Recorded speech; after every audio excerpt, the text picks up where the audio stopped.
Bonjour à toutes et à tous, j'espère que vous allez bien. Alors, en tant qu'agent immobilier, je rencontre parfois des propriétaires investisseurs qui souhaitent vendre leur logement pour diverses raisons.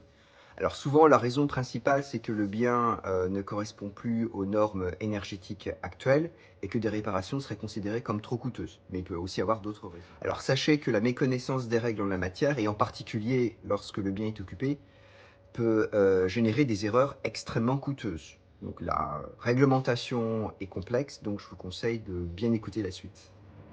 C'est vrai que beaucoup d'entre vous préfèrent attendre la fin du bail du locataire pour pouvoir vendre. Mais avant d'aller plus loin sur cette question qui nous occupe aujourd'hui, sachez qu'il est tout à fait possible de vendre un bien avec un bail locatif. Alors c'est certainement la solution la plus simple, et je dirais même la seule option possible si vous voulez récupérer votre bien rapidement. Alors un petit conseil en aparté, si vous êtes dans ce cas de figure, le droit de préemption du locataire ne s'applique pas. Par contre, n'hésitez pas à l'avertir de votre projet. C'est toujours mieux. Par contre, si vous voulez vendre votre bien libre de tout occupant, il va vous falloir être patient, très patient. Alors sachez que le délai pour récupérer votre logement dépend des raisons pour lesquelles vous voulez le récupérer. Alors si vous voulez récupérer votre bien parce que vous voulez l'habiter ou y mettre un proche, prévoyez, allez, entre 2 à 3 ans. Si c'est pour le vendre, dans ces cas-là, prévoyez entre 3 et 5 ans.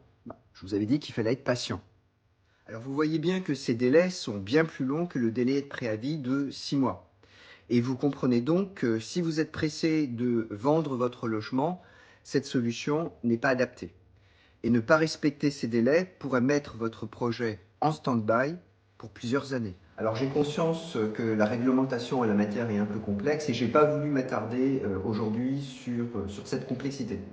Par contre, je ferai deux autres vidéos qui expliciteront deux cas de figure un peu périlleux dans le but de vous aider à envisager la vente de votre bien de la manière la plus sereine possible. Alors je vous dis à bientôt.